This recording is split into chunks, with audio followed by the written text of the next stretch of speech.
The Institute for Faith and Freedom at Grove City College presents the Student Fellows of Faith and Freedom.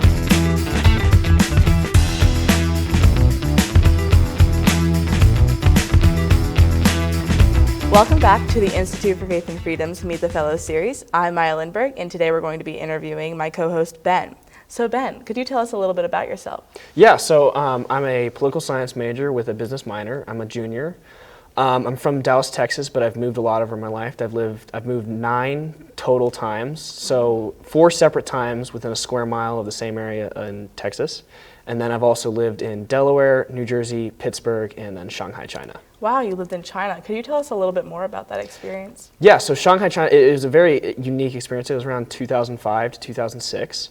I was a young kid, and it really made me, now looking back, I really appreciate it because you learn how much we're given here in the United States in terms of actual being allowed to practice our faith and have freedom. They're so limited in what they can get and do in China that it really makes you look back and be thankful. Wow. So speaking of faith and freedom, what drew you to become a fellow with IFF?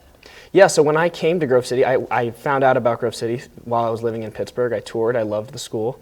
I came back and then had a random lunch with President McNulty. He's friends with one of my grandparents, and then he ended up telling me about it, so I started looking into it, and I met with some of the people who worked at the Institute, and then, yeah, later on decided to apply. I went to a lot of the events. They were really great, and so, yeah, decided to apply, and I'm loving it so far. Wow, that's so great.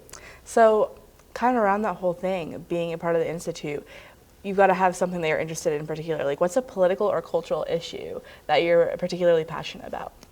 I think something that I'm really particularly passionate about is I'm really passionate that I think a lot of people don't know how to think anymore. I think there's a skill set Americans have lost. We're so used to seeing what we want to hear all the time. Whenever we want, you just turn on any news source. It's politically partisan.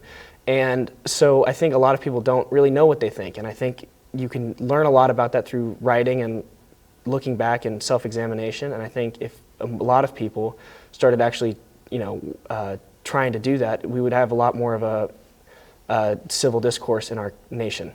Wow, that's so great. I totally agree with you. So I know you're passionate about this sort of thing, and I also know that you had an internship this past summer. Could you tell us a little bit about that? Yeah, so I worked in Washington, D.C. this summer. I was there from June through the end of July.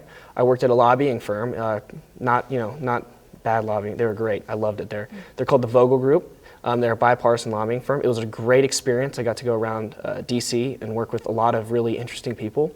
It was awesome getting to work in an actual bipartisan area because you get to actually see Republicans and Democrats working together in common and being quite frank with each other about stuff they need and what they're doing. Wow. So it was really exciting. That's so good. That's exactly what we need in this country. So I'm glad you got to experience that. So what are you currently working with the Institute? So currently I'm working with the Checkpoint news source. We're working on remarketing and coming up with new ideas for how to make Checkpoint a better news source. And then I'm also working on this series with you, actually. You're my co-host, so we're going to be working on this all year. I'm really looking forward to that. It's going to be really fun. And yeah, that's about it for right now. Wow, well thank you so much. It's really an honor to be doing this with you as co-hosts and also to have you on the show today. Thank you so much. Thank you all for watching. I hope you like and subscribe. And don't forget to check out faithandfreedom.com for all other Institute for Faith and Freedom news and resources that we have for you. Thank you so much for watching, and we'll see you next time. For more information on the Institute for Faith and Freedom, visit faithandfreedom.com.